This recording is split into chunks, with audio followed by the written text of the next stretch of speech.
Siapa yang tak kenal Gunung Kerinci?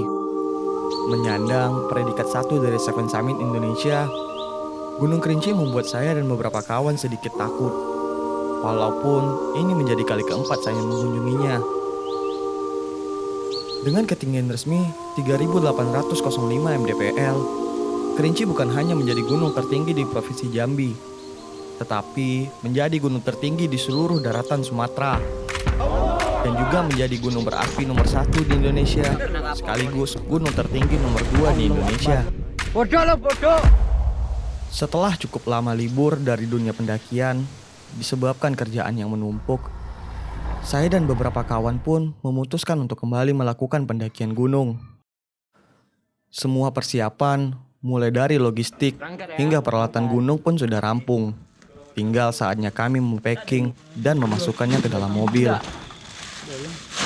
Tujuan kami kali ini adalah gunung yang cukup nyentrik di kalangan pendaki, yaitu atap Sumatera, Gunung Kerinci. Atap Sumatera. Tepat sekitar jam 12 malam, setelah berdoa bersama, mobil yang kami tumpangi pun melesat dari kota Pekanbaru menuju desa Kersiktuwo, Jambi. Jalanan sepi serta heningnya malam mengiringi perjalanan kami. Hingga tak terasa, sudah hampir 6 jam kami di perjalanan. Mentari pagi pun tiba. Sembari beristirahat, kami memutuskan untuk berhenti sejenak di rumah salah seorang kawan lama yang dulu pernah mendaki bersama ke Gunung Talang. Bang Ujeng dan Kak Tru, sepasang suami istri ini memang berbeda dari pasangan pada umumnya. Mereka juga dulunya sepasang pendaki dan sampai sekarang pun masih aktif. Setelahnya, kami pun berpamitan untuk melanjutkan perjalanan, mengingat perjalanan yang harus kami tempuh masih jauh. Keindahan danau di bawah dan danau di atas mengiringi perjalanan kami. Tanpa terasa, hari sudah malam tatkala kami sampai di Kayu Aro, berbarengan dengan hujan lebat yang menyambut kedatangan kami. Setibanya di Kayu Aro, ternyata logistik pendakian yang kami bawa masih ada yang kurang. Tentu saja kami langsung bergegas untuk melengkapinya. Mulai dari belanja snack sampai ke buah-buahan. Ingat, walaupun di gunung, makanan tetap harus bergizi ya.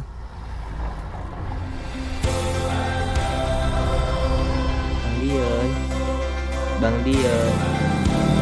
Keesokan paginya, seberes mempacking ulang barang-barang yang ingin dibawa ke gunung dan berpamitan dengan bulenya Nanda, kami pun melanjutkan perjalanan menuju pos Gunung Kerinci.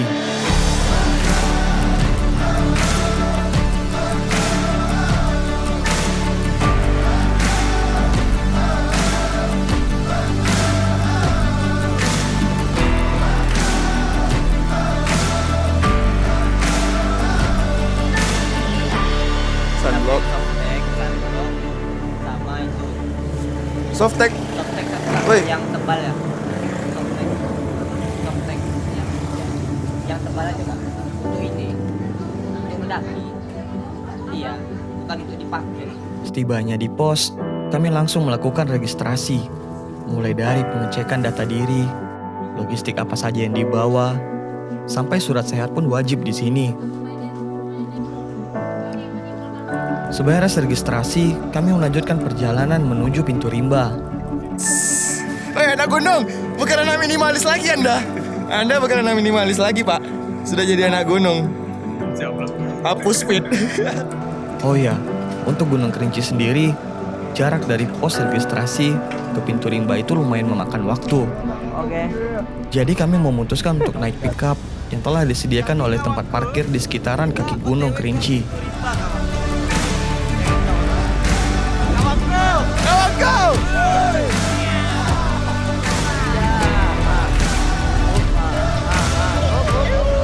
Setibanya di tempat pengantaran terakhir, kami langsung melakukan pemanasan supaya badan tidak terkejut. Maklum, kebanyakan kawan-kawan sudah mulai tua. Hehe. Masih belajar, tidak ada yang pro, tidak ada yang paling hebat. Kita masih sama-sama manusia.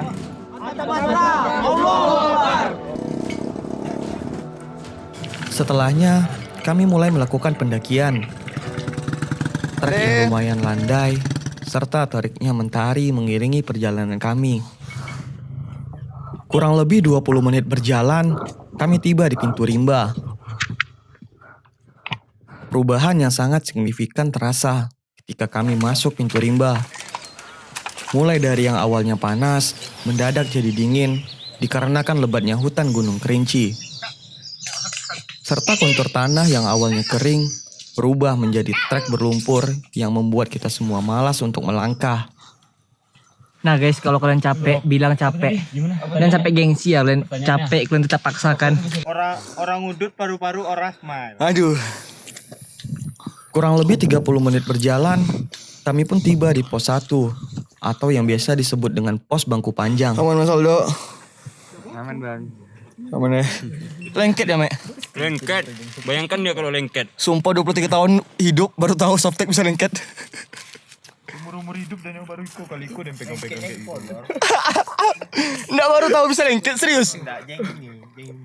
Baru tahu softtek bisa lengket ya kan dah? Kayak gitu rupanya. Itu yang pakai sayap nggak? Coba tengok. Enggak. Pakai sayap nggak? Setelah istirahat sebentar, kami kembali melanjutkan perjalanan. Trek lembab serta lebatnya hutan Gunung Kerinci mengiringi perjalanan kami. Oke, setelah break sejenak di pos 1, kita melanjutkan perjalanan ke pos 2. Itu estimasi dari pos 1 ke pos 2 sekitar 1 jam. Semangat. Kurang lebih 1 jam, kami tiba di pos 2, atau yang dikenal dengan pos Batu Lumut. Oke, kita udah sampai di pos 2. Selanjutnya kita bakal ngambil air ke bawah. Itu trek menuju ngambil airnya lumayan curam. Nggak begitu makan waktu lama, hanya sekitar 5 menitan udah nyampe di bawah. Pos 2 Batu Lumut. Airnya kering, ya bang.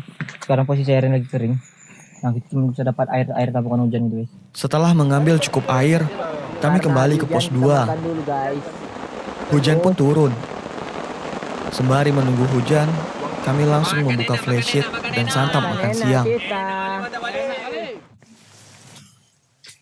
Tak menunggu lama, hujan pun mulai reda. Kami langsung melanjutkan perjalanan menuju pos 3. Jalanan yang kian becek serta tanjakan licin membuat tenaga kami sedikit terkuras. Kayak mana mendakilan? Kalau mungkin mantap lagi ya kan? Dari tadi mantap aja. Ya tadi mantap aja kan? Keren. Ini udah berapa kali gue nanya ini? Memang gak ada pandai-pandai aku bikin video vlog ya? Pokoknya gitu lah. Pokoknya gitu lah. Gak bisa dijelasin, coba Nggak aja bisa. sendiri. Kalian coba aja sendiri. Kalau mau bersih-bersih kemana kan? Ke mall, tapi Ke jangan mall. pakai baju ini, ganti Jangan pakai dulu. baju. Udah tadi dah. Yang lain jokesnya, ayo. Yang lain. Tanpa menunggu lama, saya dan beberapa teman memutuskan untuk langsung mengambil air. Jalanan yang cukup curam harus kami lalui untuk sampai di pos mata air 3. Dikarenakan air di shelter 1 kabarnya sedikit kotor. Oh, iki air terjun. Muasabab, banyak pendaki-pendaki alay yang membuang kotorannya di mata air. Ingat kawan, sumber air di gunung itu bukan WC umum, jadi gunakanlah sebaiknya.